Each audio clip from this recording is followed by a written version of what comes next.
Talk to me about this matchup. Is this kind of like a dream matchup for you? I mean, kind of a dream matchup. Yeah, I mean, so Gomi's one of these guys that, like, the very beginning, like when I first started training, he's a guy that I would watch highlight videos of, and you know, when I was in college, just as I kept getting better, he's a guy like I go and watch the videos, getting pumped up to go to training or going to fights and that. So it's a super cool, interesting fight to me.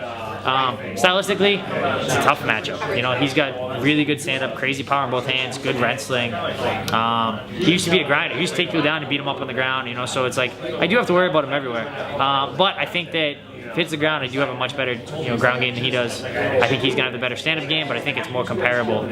So the longer the fight is on the feet, a little bit worse it is to me. But I'm not uncomfortable. It's just I'm way better off being on the ground. Is that somebody that you were watching? You know, I mean, he's been doing it a few more years than you've been doing it a long time. But that been doing it a few more. Is that somebody you watched back in the day and thought, man, it would be cool to fight this guy? Absolutely. You know, it's definitely he's one of those guys like when I first fought Pulver, he was another guy that, you know, after we fought Pulver, oh, it'd be cool to fight Gomi someday. Yeah. You know, so now, you know, however many years later, 9 years later, it's actually coming about. So it's definitely cool. I was going to ask you about that too. I mean, next year is the 10-year anniversary. Yep. Can you believe you've been doing this for this long? Not really. It's kind of crazy. Like, I didn't expect to have, you know, I expected like 2 or 3 fights. I didn't expect to have, you know, this is going to be, I think, 18 or 19. I think I've had 18. This is 19.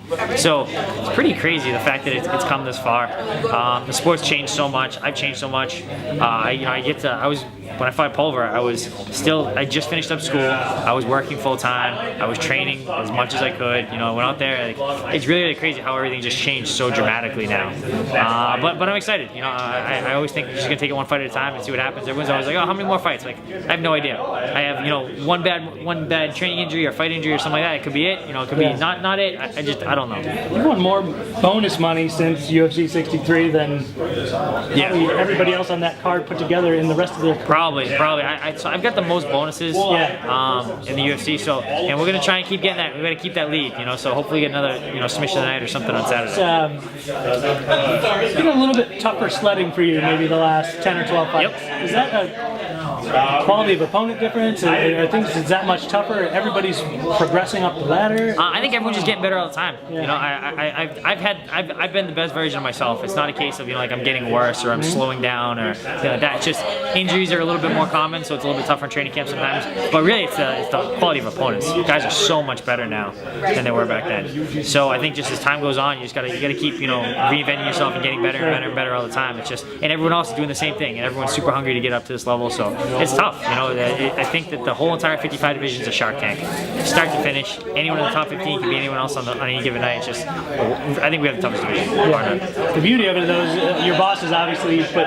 complete trust in you all the time. Yep. You get to open up another Fox show. Yep. Against a big name, they trust you to obviously put on a huge show. Yep. So talk a little bit about the, you know, kind of the opportunity you have now, basically to bounce back from a tough run. You can bounce back and do it in front of a lot of people. Yeah, I mean, I think that I've only had like maybe 1 or 2 fights where I kind of got like washed out a little bit, but other than that, every single fight I've had in the UFC has been really exciting, been very competitive. Didn't win them all, but they were all competitive. So I think that you know, speaks a lot. You know, I fought some really tough guys. I've had some bad luck. I just run into guys too. I ran into Pettis right before he won the title. I ran into Michael Johnson before he beat a whole bunch of other really good guys. So I mean, the guys I've lost to, I haven't lost any scrubs. So I'm just happy to be here. I love kicking off a pay-per-view or a Fox card like this. I think this is my 3rd Fox card, so I'm excited. You know, is there something about fighting on Fox because you had like that? The Varner fight was like fight of the forever. Yep. And you know, it was awesome. That was a double bonus, right? Yep. The Varner fight was a double bonus. We got the fight of the year for that. Sure. And then I fought Mac Danzig last year.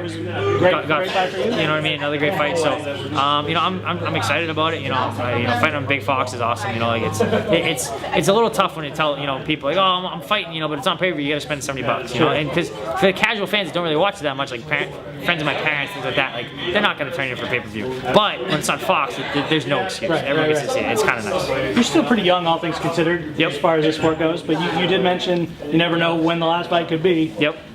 Give us your mind frame kind of at this point in your career. Is it just one step at a time, but still with that ultimate goal of, you know, I'd love to be up there in that title talk? I would love to fight for the title. I love to be in a title talk, but I'm so far from there right now. So, but I'm not gonna sweat it. You know what I mean? Like I think that whenever you start like trying to plan things too far out, you know, a little bump in the road derails your whole entire plan. So take one fight at a time. You know, whatever happens, happens. And I love my job. I love training. I love fighting. And you know, if I don't fight for a title, I won't be upset. You know, everyone wants to get there, but if it doesn't happen, it doesn't happen. If you don't fight for a title, you didn't. You had a hell of a career. Yeah, absolutely. I think my record speaks for itself with the bonuses and all that stuff. So, you know, I'm okay with it.